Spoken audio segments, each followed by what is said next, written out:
Hello everyone, welcome to this episode. My name is Fatih Amka, and today we want to talk about the field of photography and cinematography.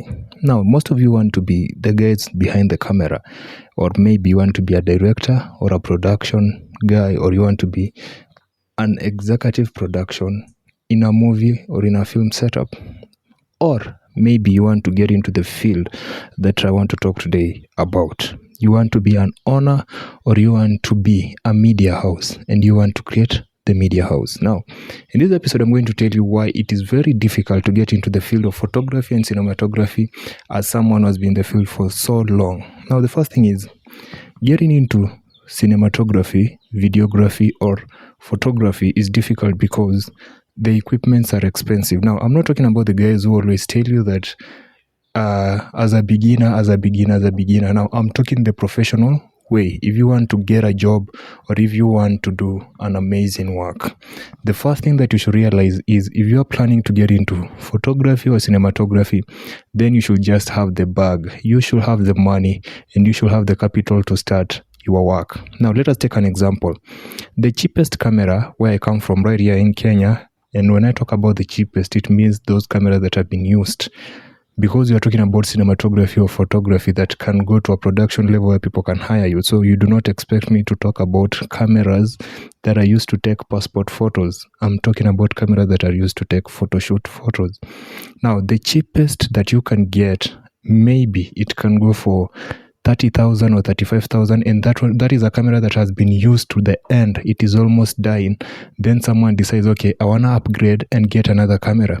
So you decide to take their camera and give them your money so that they can upgrade their process. So they are coming from beginner to the intermediate. Now, the cheapest is 30,000. Now, we are going with that sum. You have already coughed out 30,000 from your pocket just to buy a second-hand camera or a refurbished camera. Now, some high-end cameras may be refurbished, but they are still expensive. And that's a story for another day, because I once felt it. Now, let us go to the second thing, the lighting.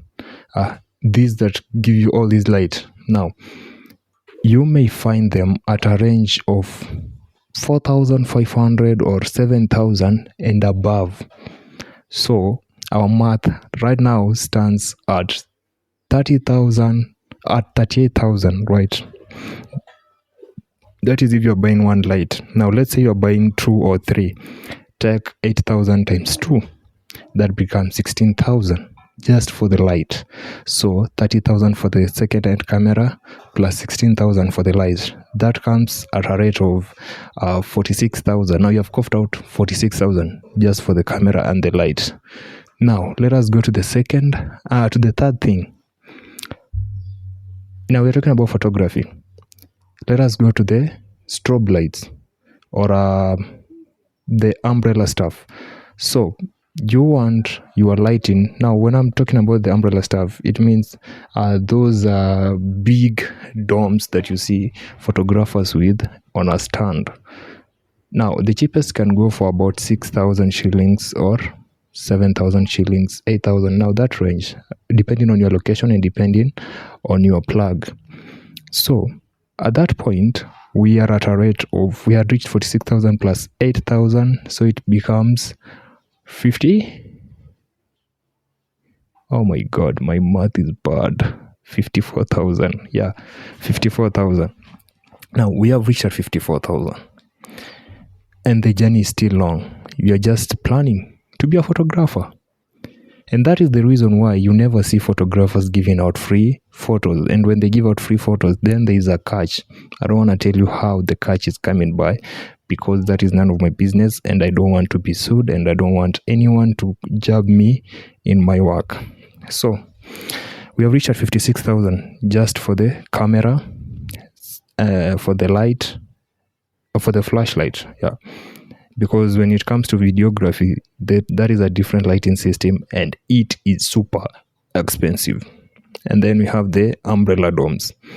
So another thing, let us go to the clients. Are the clients your friends, or are just people who have been referred to you? Or maybe you don't have even clients. You don't know how to start on how to get the clients. Now, it will be tough and it will not be easy because you will need to fight your way up. So what do? You start by giving out free photos to your friends, thinking that they're going to refer people to you. But the reality is they're going to use your photos, and maybe they will try to remember you, or even they will never remember that you have existed.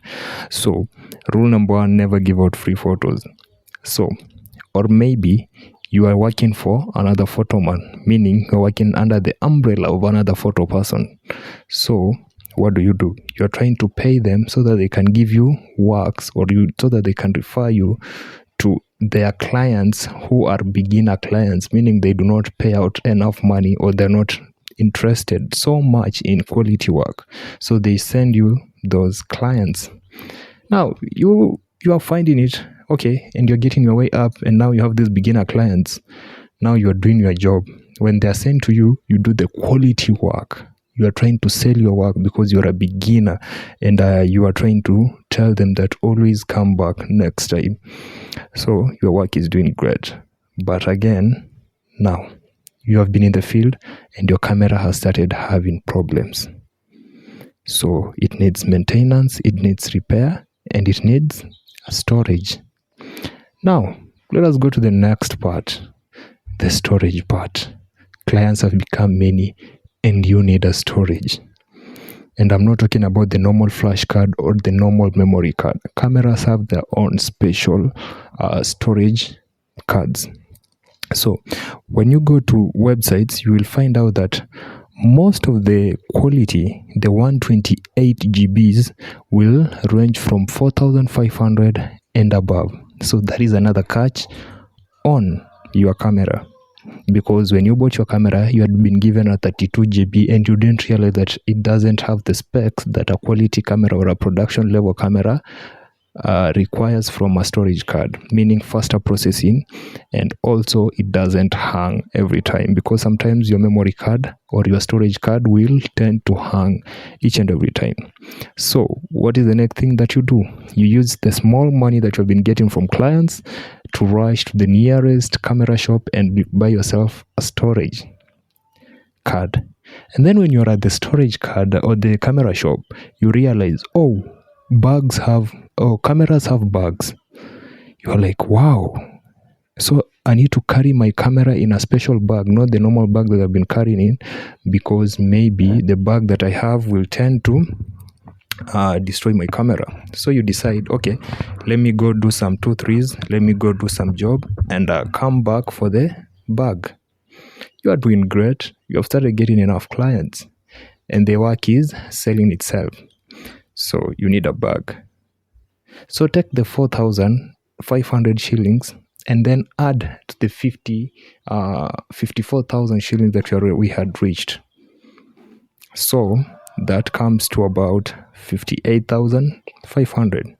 Now you need a bag to store your camera. Bags can start at 2,500 shillings, which is not, when it's not a quality bag. I'm talking in the rate of Kenyan shillings. Now, if you want to convert it to your currency, then convert it via the dollar and then to your currency. So the bag can run for 2,500 shillings or 2,000. Let's say 2,000 shillings because your plug has gotten used to you. So 58,000 plus 2,000 shillings, 58,500 shillings plus 2,000 shillings. So that comes at about 60,500 shillings.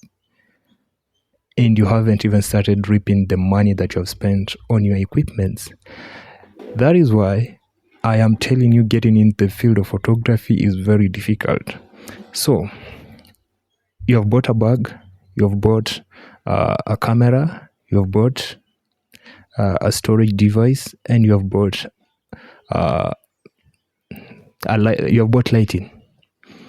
So you want to buy the next thing, which is clients are asking, why do my images look funny? Meaning, why is it that the background is being seen? So the next thing, your clients want you to buy a lens, and not just a lens that can do the work. That means you have to cough out roughly another 15,000 to buy the 50 ml, the nifty 50 lens. So take the 15,000 and add to your 60,500 shillings.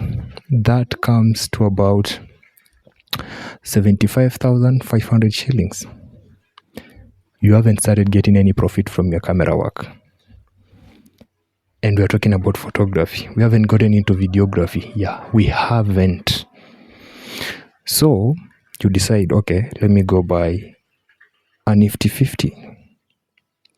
As you try to move on the ranks and get to bigger lens that these film studios or that we use in our studios. So the work is becoming kind of challenging, and you are thinking, okay, should I go back to my village, or should I continue becoming a photographer in town, or should I go back to my village and look for weddings and funerals and get pictures of people there? But you decide, okay, let me remain in the city because I like challenges. So at that point, you have just coughed out 15,000 to buy your equipment. And that is just a basic camera setup, because 75,500 shillings cannot even reach the amount that a serious camera will cost. What do I mean? The camera body alone of a serious camera, let us take an example of a Sony 7 III or a Sony 6400 or a Sony ZV-E10.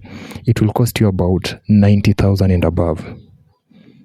Some go up to 120, 130, 180,000. That is the body alone, without the lens, or maybe with the kit lens, which is always poor. It is the poorest quality of a lens that I've ever seen. So you have decided, okay, this is great, this is amazing, let me continue. We are at 75,500. We are not talking about the body because you haven't decided to upgrade yet, because you're not sure if you want to do photography as your work, or you want just to leave it there and accept the fact that you have gone losses and you're going to focus on farming in your village. So the journey has become great, and you are moving through. You've started getting clients here and there, and they've started referring you, and then you realize, okay, let me start going to events.